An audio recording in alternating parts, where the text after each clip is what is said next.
Hello, selamat datang di teman curhat kamu bareng aku, Snowflake. Teman berkeluh kesah tanpa resah.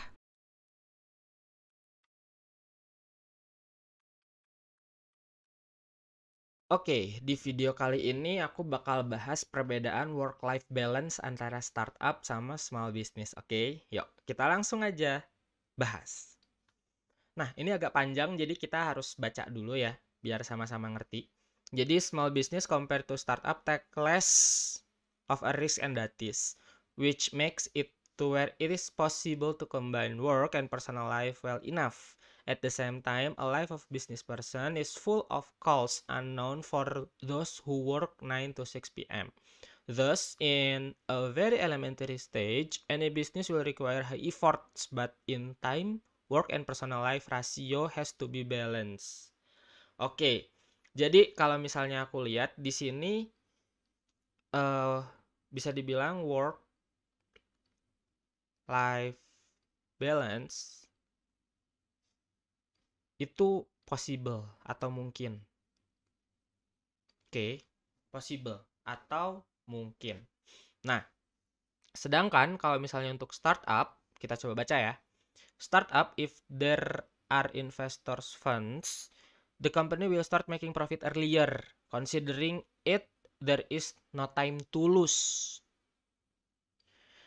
There are people next to you who wait until you create something unbelievable. So a balance between work and personal life is out of the question. Work, work, and work again. Berarti di sini work atau life balance, work life balance-nya ini nearly impossible gitu.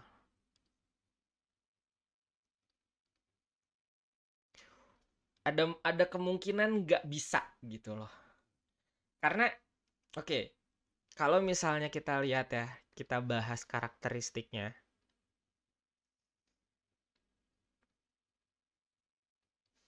Sama startup. Oke. Nah, ketika kita bahas soal small business, dari yang udah kita pelajari sebelumnya, karakternya memang lebih controllable. Controllable. Terus di sini kayak batasannya jelas gitu ya. Batasan jelas. Sumber pendanaannya juga uang dingin. Jadi mau misalnya nggak nambah pendanaan pun tetap bisa self funding atau self sufficient.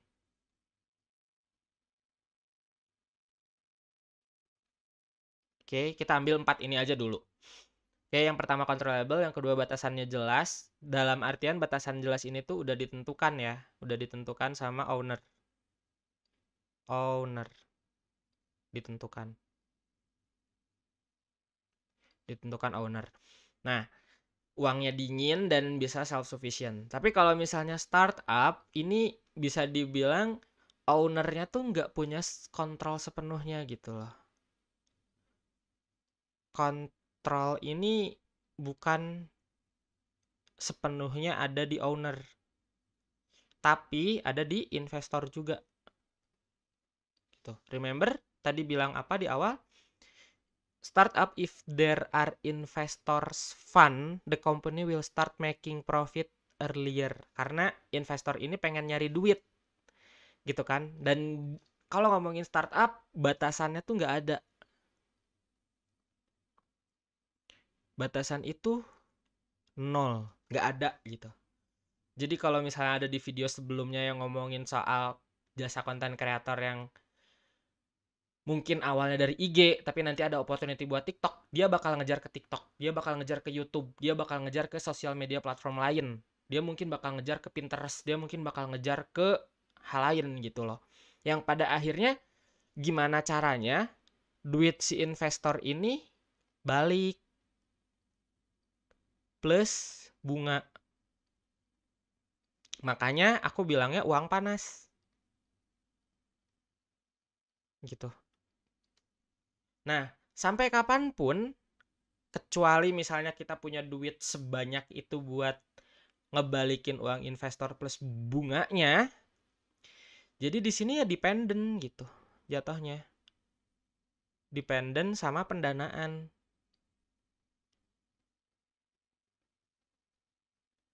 Jadi kebayang nggak ketika dengan situasi kerja yang seperti ini, maka work life balance ini mungkin gitu. Bukan berarti nggak bisa ya, tapi di sini atau misalnya bukan berarti bisa banget ya, tapi di sini aku bilangnya mungkin. Karena tetap aja yang namanya small business ada satu kerja rutin yang perlu diselesaikan. Tapi dibandingkan dengan startup yang dari 4 indikator ini kerjanya kayak gini, work life balance ini bisa jadi menuju nggak mungkin.